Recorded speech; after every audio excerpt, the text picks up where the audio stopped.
In 1993, Somalia had no government, no law, and no peace. Civil war had torn the country apart, and the streets of Mogadishu were controlled by heavily armed warlords. Hunger spread through the city as food aid was stolen before it could reach civilians. To stop the chaos, the United Nations sent peacekeepers, supported by U.S. forces, with one mission: protect humanitarian aid and restore order. But one man stood firmly in the way. His name was Mohammed Farah Aidid. He ruled large parts of Mogadishu through fear and violence. When Aidid's militia ambushed and killed UN peacekeepers, the mission changed. Peacekeeping turned into a manhunt. U.S. forces were ordered to capture Aidid's top commanders, believing that removing his leadership would weaken his grip on the city. On October 3, 1993, U.S. Special Forces launched what was supposed to be a quick daylight operation. The plan was simple and confident. Elite Delta Force operators and Army Rangers would raid a building where Aidid's lieutenants were meeting. Helicopters would insert the troops, capture the targets, and extract everyone within an hour. As Black Hawk helicopters thundered over Mogadishu, Rangers fast-roped onto rooftops with precision. Delta Force soldiers stormed the target building. Within minutes, Aidid's key leaders were captured. The mission was unfolding perfectly, but Mogadishu was not silent.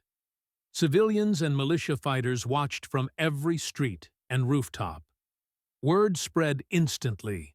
Armed men began pouring into the area, carrying AK-47s and rocket-propelled grenades. What was meant to be a short mission was turning dangerous by the second. Then, without warning, an RPG streaked through the air and struck a Black Hawk helicopter. The aircraft spun wildly before slamming into the streets below. Black Hawk Super 6-1 was down. In that instant, everything changed. The mission was no longer about capturing prisoners.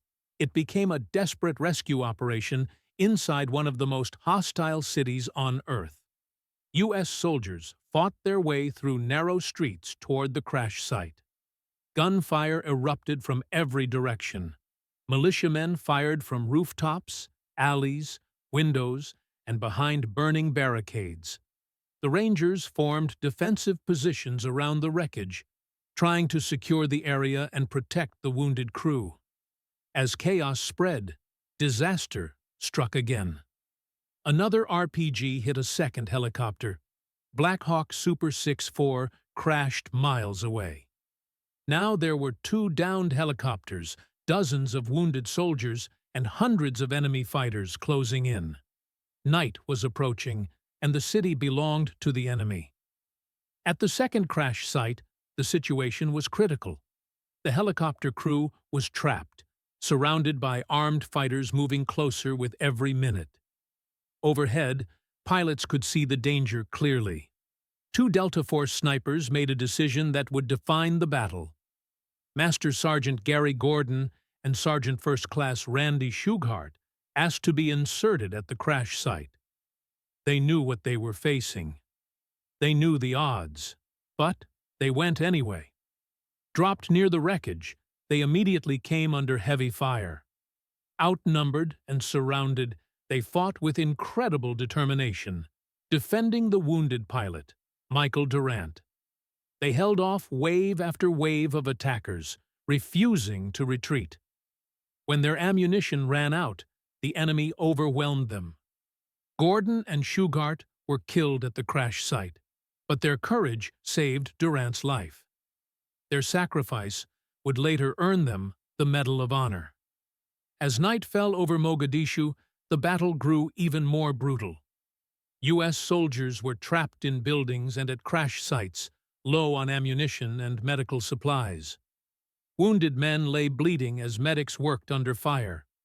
Somali fighters attacked relentlessly, shouting and firing from every direction. Above the city, helicopters circled, firing into the streets to keep the enemy back. On the ground, soldiers fought through exhaustion, pain, and fear, refusing to abandon their brothers. Hours passed. Then more hours. Still no escape.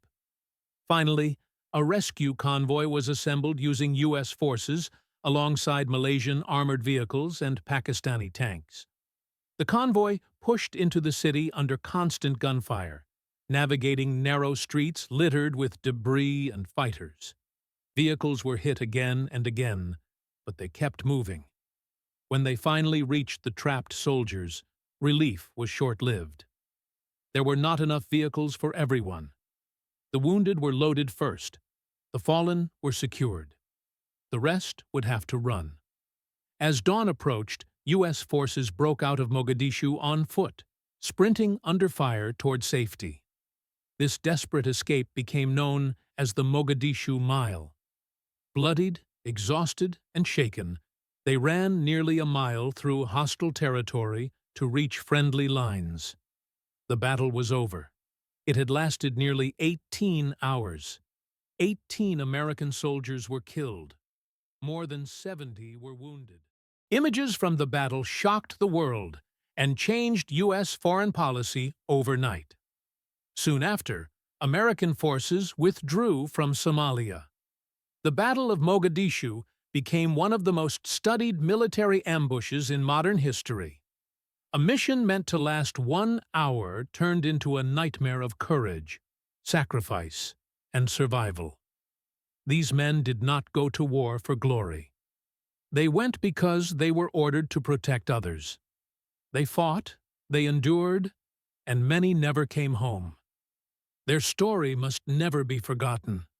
If you want more real military stories told with truth and respect, subscribe to this channel. Honor the fallen. Remember history.